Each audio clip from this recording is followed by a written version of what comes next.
नमस्कार दोस्तों, मैं आज आपको बताऊंगी भगवान अनंत की व्रत की पूरी पूजा विधि। अपन अगर अनंत चतुर्दशी का व्रत करते हैं तो उसकी पूजा कैसे करते हैं ये विधि मैं आपको बताऊंगी। इसके लिए सबसे पहले अपन ये आसन रखते हैं। इस आसन को जल से पवित्र कर देते हैं। उसके बाद अपन पीला वस्त्र रखते हैं यहाँ पे, क्योंकि अपन भगवान अनंत की पूजा कर रहे हैं इसलिए यहाँ पे पीला वस्त्र रख रहे हैं। उसके बाद अपन सबसे पहले गणेश जी को विराजमान कर देते हैं, क्योंकि किसी भी काम में गणेश जी को पवित्र माना जाता है। सबसे पहले इनकी पूजा की जाती है, इसलिए इनको विराजमान कर देते हैं।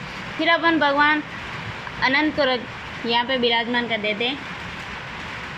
उसके बाद अपन कुछ अक्षत लेते हैं, अक्षत की ऐसी रोली बनाते हैं।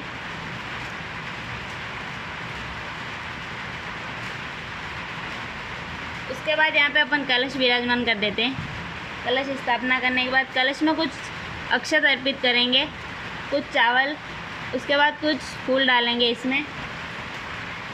फिर यहाँ पे इसे आम के पत्ते लेते हैं, या आप चाहो तो आशापाल के भी ले सकते हो।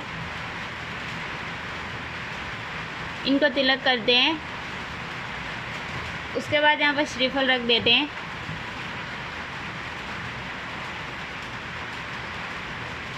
उसके बाद इन सबको अपन चंदन का तिलक करते हैं।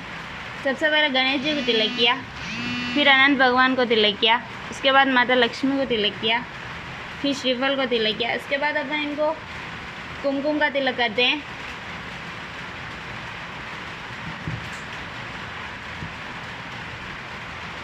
कुमकुम का तिलक करने के बाद इनको वस्त्र रूप में गले में अर्पित करेंगे।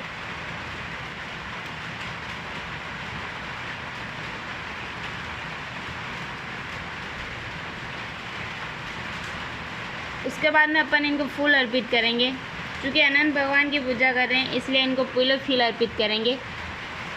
भगवान की पूजा करते वक्त पीले फूल अर्पित किए जाते हैं। अगर आप किसी माता जी की पूजा करें तो जहाँ तक संभव आप गुलाबी फूल अर्पित करें या लाल फूल अर्पित करें। उसके बाद इनको अपन भोग चढ़ाएंगे।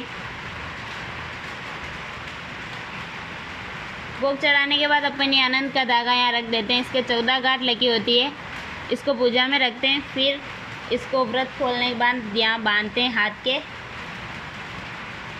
उसके बाद अपन यहाँ दक्षिणा अर्पित करेंगे।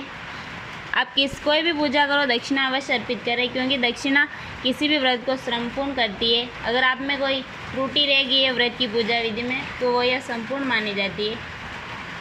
उसके बाद यहाँ अपन दीपक जलाएंगे। एक मिट्टी का दिया लिया है और एक स्टील का दिया लिया है।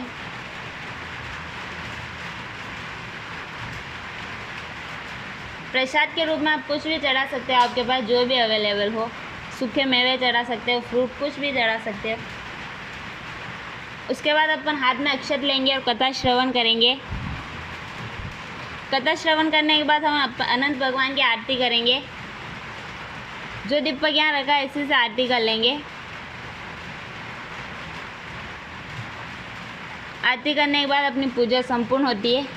अब ये प्रसाद यहाँ से उठा लेंगे और अपने घर के सदस्यों में बांट देंगे। और भी कोई कथा श्रवण करना आया हो तो उसे प्रसाद बांट दे, फिर आप स्वयं ग्रहण करें। इस प्रकार अनंत चतुर्दशी की संपूर्ण पूजा विधि समाप्त होती है।